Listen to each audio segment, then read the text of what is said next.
নমস্কার বন্ধুরা, আমি দীপালি।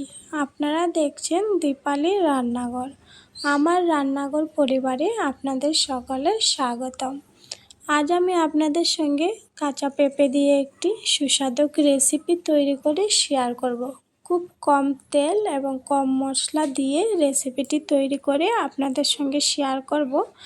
আপনারা সবাই রেসিপিটি সম্পূর্ণ দেখবেন। আপনারা দেখতে পাচ্ছেন এখানে দুটো খুব বড় বড় সাইজের পেঁপে নিয়েছি। পেঁপে কিন্তু একদম তাজা পেঁপে, গাছ থেকে খালি পেড়ে আমার দিদির বাড়ির থেকে পেঁপেগুলো পাঠিয়েছে। একটা পেঁপেকে আমি এরমভাবে কেটে টুকরো করে ধুয়ে পরিষ্কার করে নিয়েছি। সামান্য একটু হলুদ গুঁড়ো, স্বাদ অনুযায়ী লবণ দিয়ে পেঁপেগুলোকে আমি সিদ্ধ করে নিচ্ছি। আপনারা চাইলে ওটার সঙ্গে দুটো আলুও দিতে পারেন, তবে আমি খালি পেঁপে দিয়ে আজকে রেসিপিটি তৈরি করব। দেখে সিদ্ধ করার পর কিন্তু কালারটা অনেক ভালো এসেছে, দেখে মনে হচ্ছে কিন্তু এখনই খেয়ে নেওয়া যাক। পেঁপেগুলি সিদ্ধ করে নামিয়ে নিয়েছি অন্য একটি পাত্রে।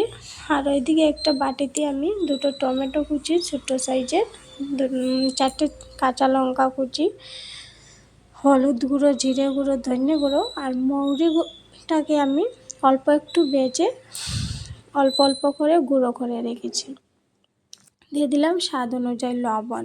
একটা পাত্রে আমি সবগুলো মশলা, টমেটো, কাঁচা লঙ্কা একসঙ্গে অ্যাড করে নিয়েছি। ওইদিকে চুলাটা অন করে কড়াই বসিয়ে কড়াইতে দিয়ে দিলাম পরিমাণ মতো তেল। তেলটা একটু গরম হয়ে যাক, অপেক্ষা করে নেব।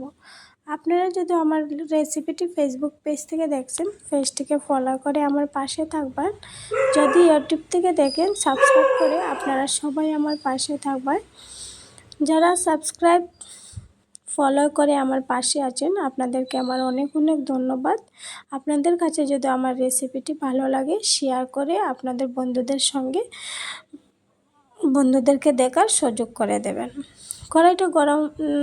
তেলটা গরম হয়ে যাওয়ার পর এখানে দিয়ে দিলাম দুটো তেজপাতা, 3টে কাঁচা লঙ্কা কুচি, দিয়ে দিলাম 5 ফোড়ন, আদা কুচি। খুব ভালোভাবে মিক্স করে যে মশলাটা দিয়ে টমেটো কুচি করে রেখেছি সম্পূর্ণটাই অ্যাড করে সামান্য একটু জল দিয়ে খুব ভালোভাবে নেড়েচেড়া করে নিয়েছি।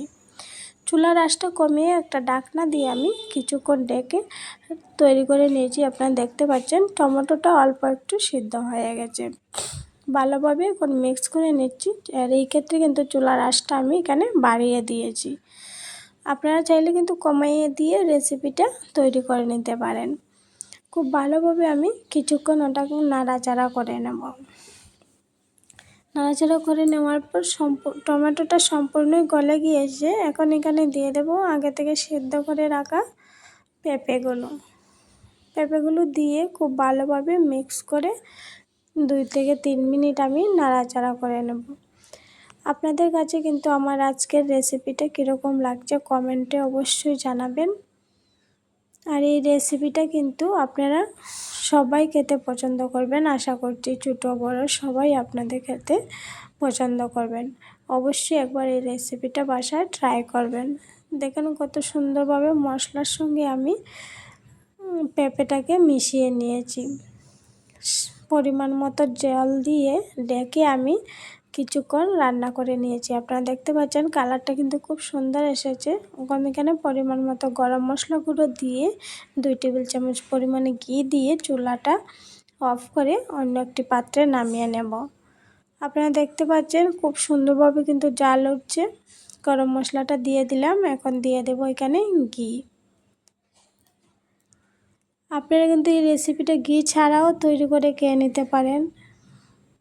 দেখেন কত সুন্দর কালার হয়েছে, আর খেতে কিন্তু অনেক ভালো হবে আশা করছি। আপনারা অবশ্যই রেসিপি ট্রাই করবেন। আর আমার রেসিপিটা আপনারা কে কোথা থেকে দেখছেন কমেন্টে জানাবেন। ধন্যবাদ।